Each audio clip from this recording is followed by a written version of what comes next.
Umalis ka dito!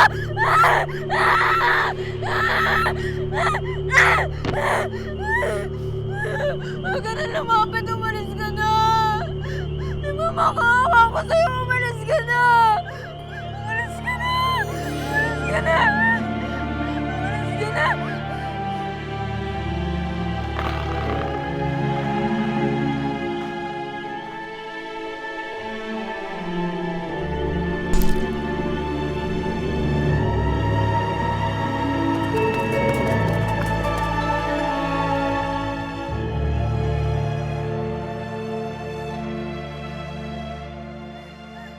Diyos ko, ayoko na.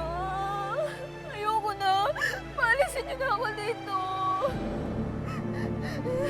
Sige na, nagmamakaawa ako. Ayoko na talaga. Tulungan niyo ako!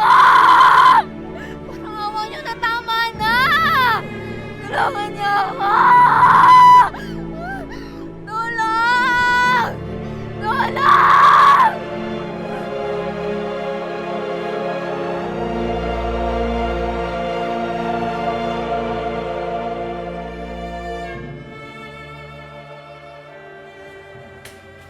Bakit ngayon ka lang umuwi?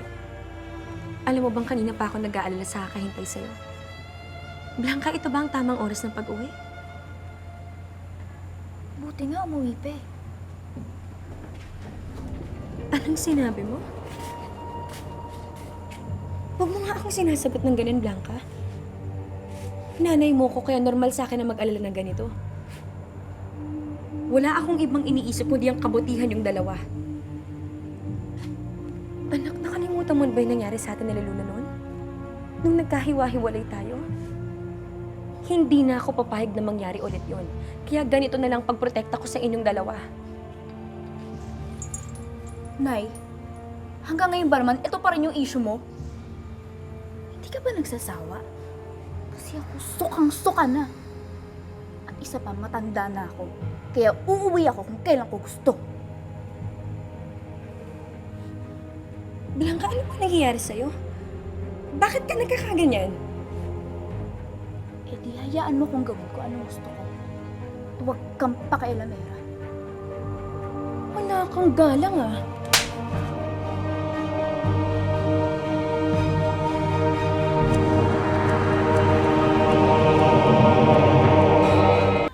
Blanca, Blanca anak, hindi ko sinasadya yun. Hindi ko sinasadyang saktan ka, nagulat lang ako. Ito rin pala yung papala ko, sana hindi na lang ako umuwi. Ate Blanca, tama na. Best friend, ano man nangyayari sa'yo? Tinatama lang naman ng nanay mo mga ginagawa mo eh. Sige. Sige, pagtulungan niyo ako. Masaya ako sa ginagawa ko, kaya huwag niyo akong pakikialaman. At kung gaganituhin niyo ako, aalis ako. Blanca! Blanca, sandali! Blanca!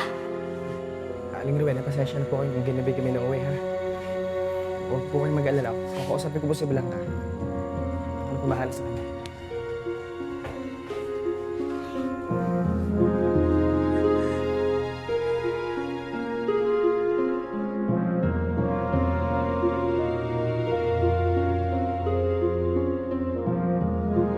Blanca!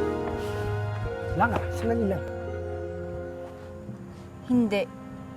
Hindi ako hihingi ng sorry sa kanya. Siya yung nanakit, kaya dapat siya yung humingi ng tawad sa akin. Joaquin, pwede ba? Huwag na lang natin siyang pag-usapan. Napapagod ako. Alam mo, nagtataka ako sa'yo. Dati wala ka nang ibang iniisip kundi yung nanay mo eh. Joaquin, dati yun. Nagbago na ako. Ibang Blanca na to.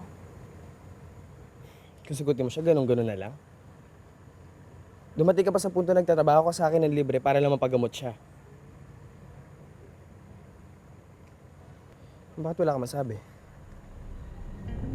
Hindi mo ba natatandaan? Di ba pinagamot ko yung nanay mo? Ewan ko. Naguguluhan ako. Mabuti pa, doon na lang muna tayo sa inyo. Paplipasin ko lang yung sama ng loob ko.